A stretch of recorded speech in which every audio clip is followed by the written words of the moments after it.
May ipapakita akong video sa inyo mga guys. Ayan. Tingnan nyo. Ano tong sinulat mo? Kaya mo tong basahin? Sige nga, basahin mo sa harapan ko, dali. O, ikaw masabi ka lang na may notes ka, basahin mo, dali. Kaya mo yung basahin? Ha? Kaya mo basahin ito? Ha? Oo. Ay, anong re-reviewin mo? Yung nakikita niyo sa video, grade 6 students na yon. Hindi marunong sumulat. Tingnan niyo, nakita niyo ba yung writing? Ayan, oh, 'di ba? Nakita yung writing, tama. Guys, kami dati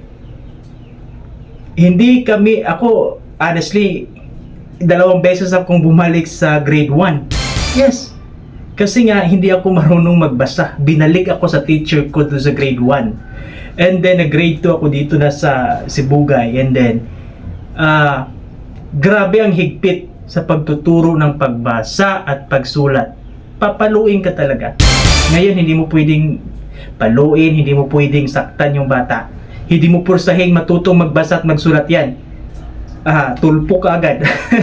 Anyway, bakit hindi ako pabor sa mass promotion sa Department of Education?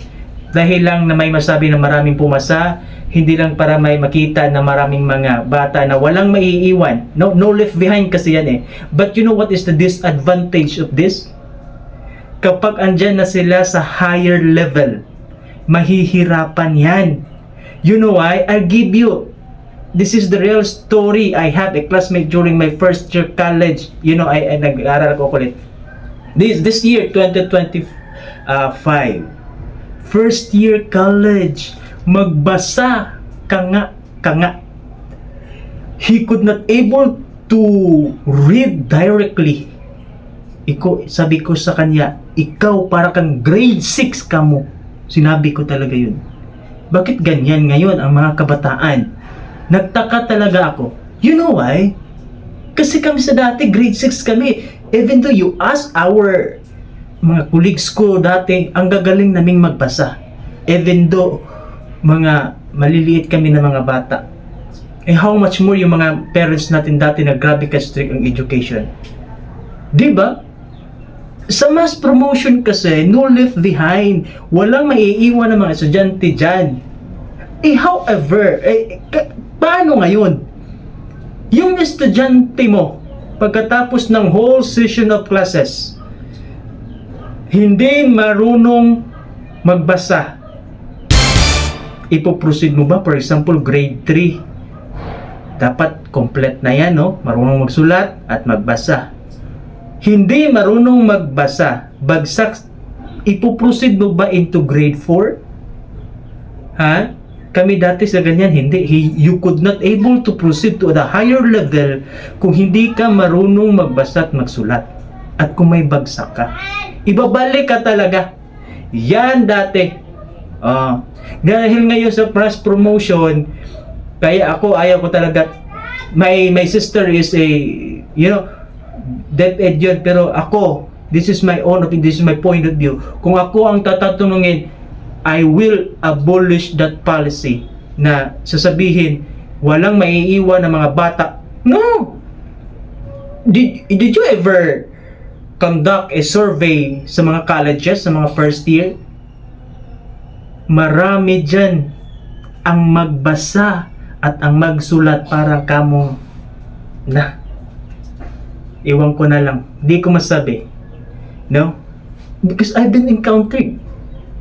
Nakita ko. Kaklase ko. Ang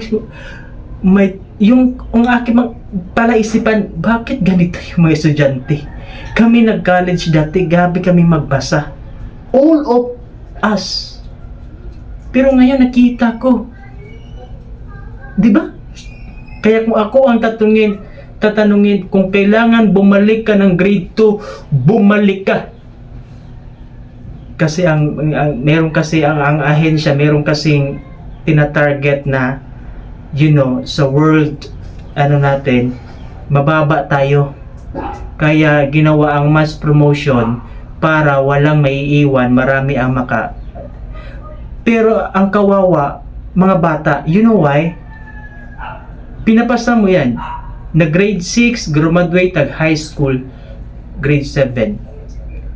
pagdating nga ng college, believe me or not, hirap na hirap yan. Kahit pagdating ng high school, hirap na hirap yan.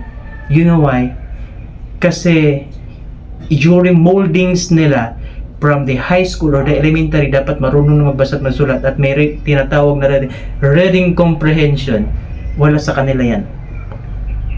Okay? Kayo, mga teacher, alam nila yan. Kayo humahawak ng inyong mga estudyante. But dahil dyan sa policy na yan, no, dahil sa mass promotion, nagiging ganun. The most dito is yung negative effect is yung kawawa yung mga estudyante pagdating sa higher level kasi wala in the first place dito pa lang sila sa mababa, wala masyadong hirap yan sila i-conquer yung gusto nilang mangyari at yung learning na gusto ipasok nila sa utak nila pagdating nila sa higher level. And then lack of knowledge and yung tinatawag natin na self-strategy ba? Wala. Kakulangan talaga yan. Kung ako ang tatanungin, kailangan mastered ang bata. Kung kailangan ibalik ka ng grade 3, ibalik yan. Kung kailangan ibalik ka ng grade 4, hindi kita pwedeng dadalhin sa grade 5 kasi ganito ka pa. Kailangan mo dito muna. Ganon ang policy natin, di ba mga batang 90s? Alam nila yan. Ako, halimbawa na ako, 2 beses ako bumalik ng grade 1 dahil hindi ako marunong magsulat. And the learning is, nagsimula talaga yan sa atin, sa pamilya. Parents ko ang nagturo sa akin magsulat at magbasa. Ganon yun.